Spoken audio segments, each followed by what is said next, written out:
Hello, ladies and gentlemen, and welcome to episode 5 of This Week in Raider Baseball. I'm Nick Rush, and today we are going to look at our pair of games that the Riverdale varsity baseball team will compete in this week, as well as review the IMG Baseball National Classic, where the Raiders went 2-2 last week. RHS will be on the road for the remainder of the 2015 regular season, and this week is no exception. The team will play at the North Fort Myers Red Knights on Thursday night, and they will then play the Estero Wildcats on Friday evening. Both games will begin with a 7 o'clock p.m. start time. The Red Knights thus far in the year are 8-8 representing Class 6A District 11, and they are currently in last place competing against 4 other schools. On the other hand, the Wildcats are 11-7 and sit in the third place spot out of the 7 teams in Class 6A District 12. Estero faced off against Riverdale back in the Raider Classic preseason tournament, and the Wildcats were victorious, defeating the Raiders 7-4 in a matchup that dragged out to almost 3 hours. So, me personally, I am very curious to see how Friday night's game is going to go.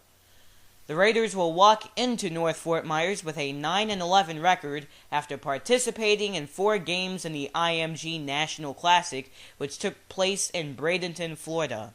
The squad was off to a rough start, suffering a 4-0 shutout to the East Lake Eagles, a team which played as a finalist in the Florida High School Athletic Association Baseball Finals in 2014. They were defeated in the Class 7A championship game by the Patriots of American High School, an institution from Hialeah, Florida. The Eagles came out of the IMG series with a season total of 14 wins and 4 losses, so we knew that whether the Raider baseball team won or lost, it was not going to be a walk in the park for the Class 7A District 11 team. Things did not get any better, as a day later they fell to the Osceola Warriors, who slid by Riverdale in extra innings, bringing home the winning run in the 8th. The Raiders did not have the lead once throughout the entire ballgame. But that was not the end. RHS was able to lock down their first win of the tournament as they defeated the Port St. Lucie Jaguars with a 4-1 result in Game 3 of 4 in the annual Classic. Riverdale was then able to tie their record up at 2-2 and start up a winning streak by putting down the Shaker Heights Red Raiders with another 4-1 outcome. Shaker Heights is a team that came all the way down from Ohio, traveling a whopping 17 hours to play some baseball in the warm weather of Florida. And speaking of weather, this is the time of year that Southwest Florida starts to heat up. By 3 o'clock today in the afternoon here in Fort Myers, we are expecting weather in the high 80s and low 90s, but hey, the weather isn't the only thing heating up, as teams in Class 7A District 11 are getting tense. Let's review the standings for the brand new week of baseball. As for the majority of the season, the Gulf Coast Sharks are still in the number 1 spot with a 13-6 season record. At the bottom of them, it's the Riverdale Raiders in second place, 9-11. The Fort Myers Green Wave are third, tied up .500 average at 9-9. And the struggling Charlotte Tarpons are at the bottom with 4 wins and 12 losses. So although the Raiders are in that second place spot, the Green Wave are not too far behind, just 2 games to be exact. So our pair of games this week are definitely very important if the Raiders want to keep that spot in the standings.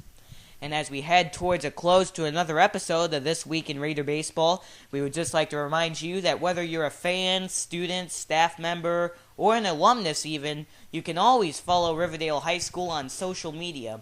The school is available on sites like Twitter, Vine, Instagram, YouTube, and much more. You can find us under the name Riverdale Reads.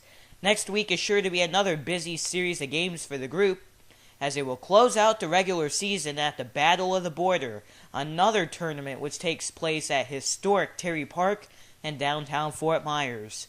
The Raiders will play a 3-game series, beginning against the LaBelle Cowboys on April 13th at 7 p.m. The other 2 opponents will be announced at a later date. That will do it for another episode of This Week in Raider Baseball. We would like to thank you for your listenership as well as your support for the Riverdale varsity baseball team. This is Nick Rush saying so long from This Week in Raider Baseball, and we hope that you can join us for Raider Baseball this week.